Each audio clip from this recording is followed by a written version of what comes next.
del acorazado Kongo, una distancia óptima para el disparo.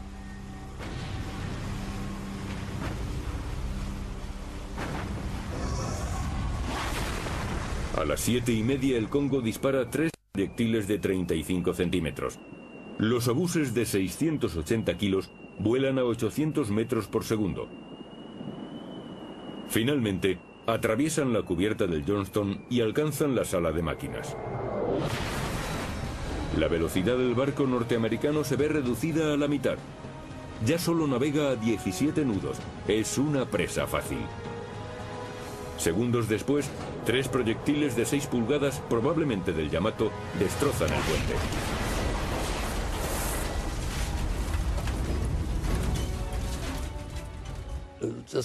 Fue como si hubieran sacudido el barco. Nuestro mástil principal se partió en dos.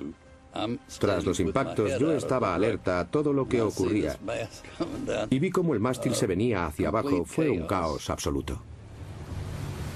Los proyectiles japoneses paralizan las torretas de popa de 12 centímetros accionadas eléctricamente.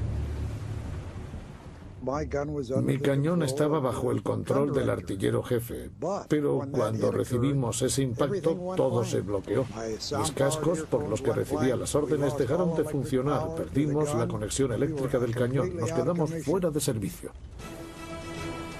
El puente está cubierto de sangre. El capitán Evans ha sufrido heridas graves, pero no cede el control de la nave.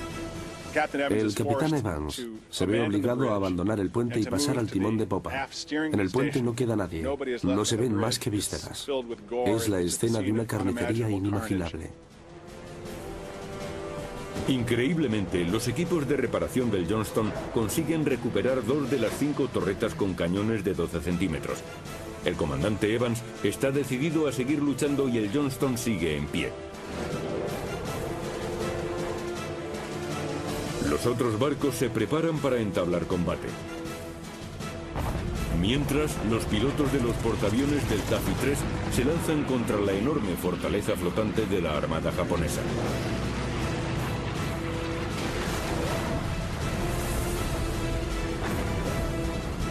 La batalla, que comenzó siendo un enfrentamiento desigual, es ahora un enfrentamiento abierto.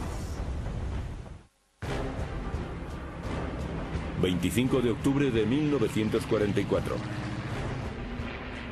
Los diminutos aviones pertenecientes al Taffy 3 despegan en un intento desesperado por impedir que la fuerza central japonesa aniquile sus buques.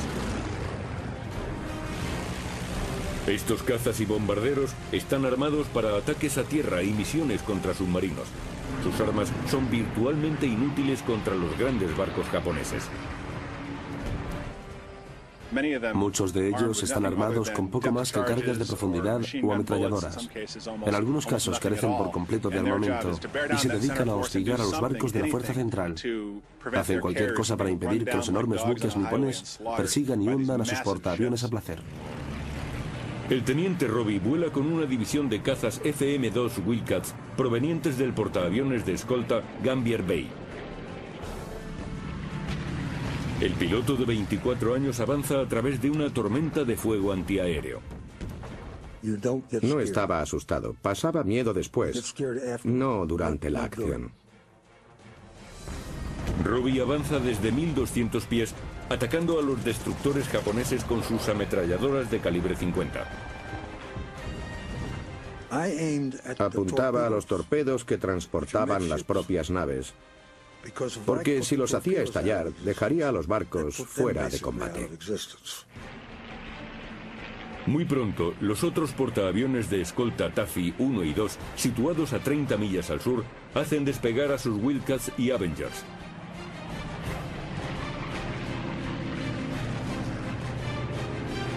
A las 7:15, cientos de aviones aliados llenan el cielo. Sus esfuerzos obligan a los barcos japoneses a adoptar medidas defensivas.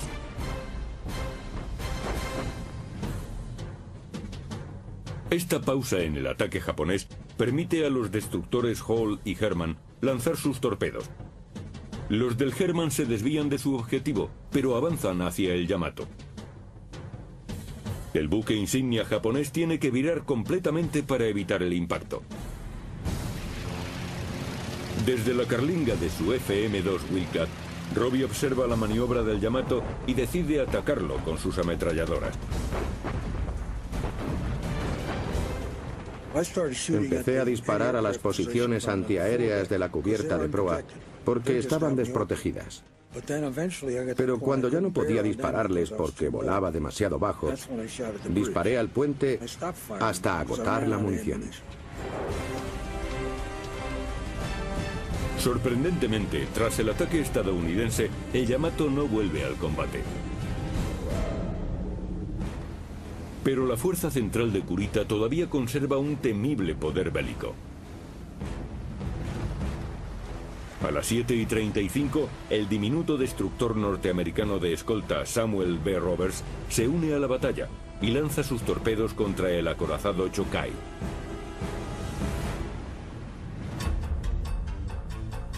El Samuel B. Roberts es un destructor de escolta. Es más pequeño que los destructores propiamente dichos y está diseñado para la búsqueda de submarinos. Sus armas son 2 cañones de 12 centímetros y 3 torpedos modelo 15. El Chokai es casi el doble de largo, 10 veces más pesado y tiene un armamento muy superior al del Roberts. Teníamos a un destructor de escolta haciendo algo para lo que no estaba preparado. Teníamos a hombres haciendo algo para lo que nunca fueron entrenados, pero lo hicieron. En su avance, la tripulación del Roberts divisa al destructor Johnston dañado tras el combate. Para el marinero de primera clase de 18 años, Jack Jusen, la visión del capitán Evans en la cubierta del Johnston le alentó. Allí en la popa estaba el capitán Evans dando órdenes y al verlo gritamos: «Mirad, es el capitán Evans, Dios mío». Y cuando pasamos a su lado nos saludó. Hizo un rápido saludo a nuestro capitán. Camuflado por el humo, el Roberts avanza hasta situarse a unas 2,5 millas del Chokai. Podíamos ver sus 2 cañones de proa de 20 centímetros apuntando hacia nosotros. Me dio la impresión de que me iba a dar entre los ojos. El Chokai dispara sus proyectiles de 20 centímetros. Cada uno pesa unos 140 kilos.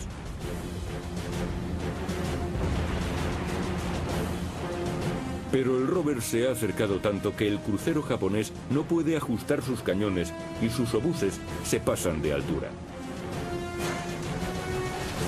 El Roberts lanza entonces hacia el Chokai 3 torpedos modelo 15 de 7 metros de largo que consiguen un impacto directo en el crucero pesado. Teníamos 18 años. Gritábamos como si fuera un partido de béisbol. Entonces el Roberts ataca con las únicas armas que le quedan. Empezamos a dispararles con nuestros 2 cañones de 20 centímetros. Eso era todo lo que nos quedaba, pero estábamos dando en las partes superiores de esos cruceros. Un proyectil de 12 centímetros puede rebotar en el casco, así que nuestros artilleros apuntaban a las partes más vulnerables. Durante 60 minutos, el Roberts se bate en igualdad contra adversarios que son de 10 a 30 veces más grandes. Hacen más de 600 disparos con sus cañones de 12 centímetros. Pero a las 8:15, el Roberts se hace pedazos tras varios impactos devastadores. Nuestro cañón de popa recibió una andanada de proyectiles de 20 centímetros. Cuando se disipó el humo, el artillero jefe nos dijo que el cañón 42 se había desintegrado. Yo conocía a 2 chicos allí y solo podía pensar en su muerte. Fue entonces cuando entendimos el significado de la expresión luchar hasta el final. Asumiendo su último desafío, el cañón de 12 centímetros de proa del Roberts, el único que les queda, dispara e incendia la cubierta del crucero Chikuma y destroza su torreta número 3.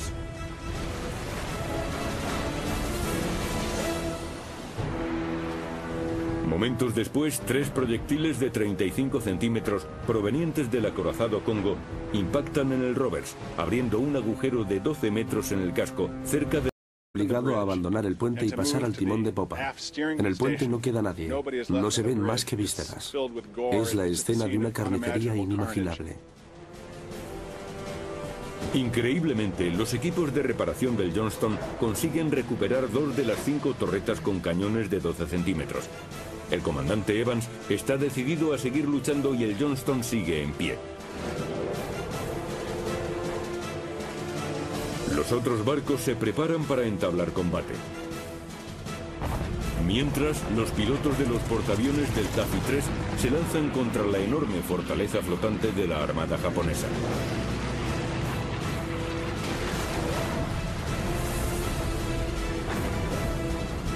La batalla que comenzó siendo un enfrentamiento desigual es ahora un enfrentamiento abierto. 25 de octubre de 1944. Los diminutos aviones pertenecientes al Taffy 3 despegan en un intento desesperado por impedir que la fuerza central japonesa aniquile sus buques. Estos cazas y bombarderos están armados para ataques a tierra y misiones contra submarinos. Sus armas son virtualmente inútiles contra los grandes barcos japoneses. Muchos de ellos están armados con poco más que cargas de profundidad o ametralladoras. En algunos casos carecen por completo de armamento y se dedican a hostigar a los barcos de la fuerza central.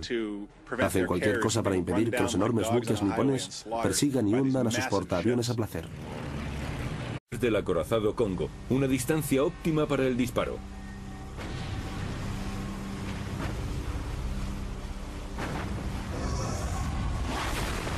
A las 7:30 el Congo dispara 3 proyectiles de 35 centímetros. Los obuses de 680 kilos vuelan a 800 metros por segundo. Finalmente, atraviesan la cubierta del Johnston y alcanzan la sala de máquinas. La velocidad del barco norteamericano se ve reducida a la mitad. Ya solo navega a 17 nudos. Es una presa fácil.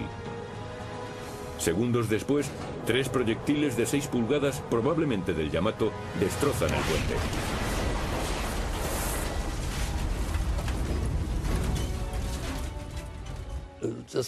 Fue como si hubieran sacudido el barco. Nuestro mástil principal se partió en 2. Tras los impactos, yo estaba alerta a todo lo que ocurría y vi cómo el mástil se venía hacia abajo. Fue un caos absoluto. Los proyectiles japoneses paralizan las torretas de popa de 12 centímetros accionadas eléctricamente. Mi cañón estaba bajo el control del artillero jefe, pero cuando recibimos ese impacto todo se bloqueó. Mis cascos, por los que recibía las órdenes, dejaron de funcionar. Perdimos la conexión eléctrica del cañón. Nos quedamos fuera de servicio. El puente está cubierto de sangre. El capitán Evans ha sufrido heridas graves, pero no cede el control de la nave. El capitán Evans se ve... Empecé a disparar a las posiciones antiaéreas de la cubierta de proa porque estaban desprotegidas. Pero cuando ya no podía dispararles porque volaba demasiado bajo, disparé al puente hasta agotar la munición. Sorprendentemente, tras el ataque estadounidense, el Yamato no vuelve al combate. Pero la fuerza central de Kurita todavía conserva un temible poder bélico. A las 7:35, el diminuto destructor norteamericano de escolta Samuel B. Roberts se une a la batalla y lanza sus torpedos contra el acorazado Chokai.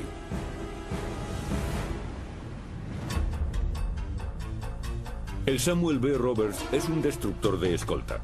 Es más pequeño que los destructores propiamente dichos y está diseñado para la búsqueda de submarinos. Sus armas son 2 cañones de 12 centímetros y 3 torpedos modelo 15. El Chokai es casi el doble de largo, 10 veces más pesado y tiene un armamento muy superior al del Roberts. Teníamos a un destructor de escolta haciendo algo para lo que no estaba preparado. Teníamos a hombres haciendo algo para lo que nunca fueron entrenados, pero lo hicieron. En su avance, la tripulación del Roberts divisa al destructor Johnston dañado tras el combate. Para el marinero de primera clase de 18 años, Jack Jusen, la visión del capitán Evans en la cubierta del Johnston le alentó. Allí en la popa estaba el capitán Evans dando órdenes y al verlo gritamos: «¡Mirad, es el capitán Evans! ¡Dios mío!». Y cuando pasamos a su lado nos saludó. Hizo un rápido saludo a nuestro capitán. Camuflado por el humo, el Rovers avanza hasta situarse a unas 2,5 millas del Chokai. Podíamos ver sus dos cañones de proa de 20 centímetros apuntando hacia nosotros. Me dio la impresión de que me iba a dar entre los ojos. El Chokai dispara sus proyectiles de 20 centímetros. Cada uno pesa unos 140 kilos.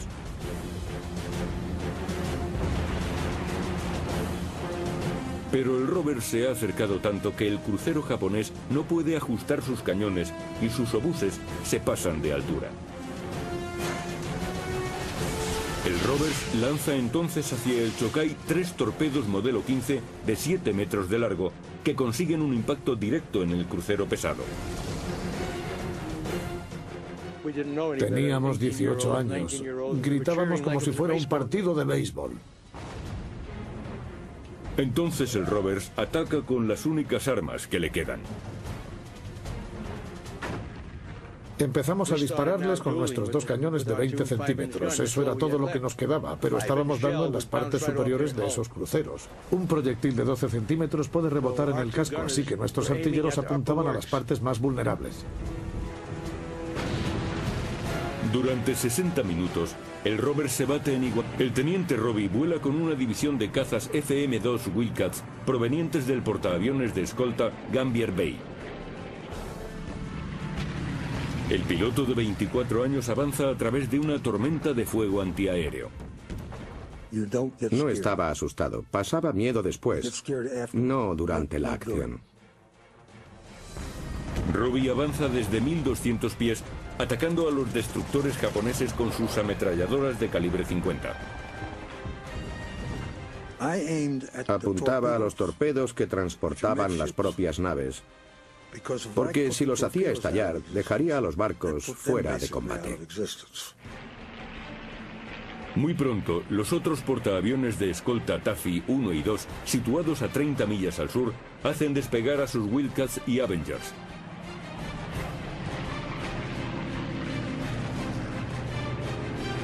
A las 7:15, cientos de aviones aliados llenan el cielo. Sus esfuerzos obligan a los barcos japoneses a adoptar medidas defensivas.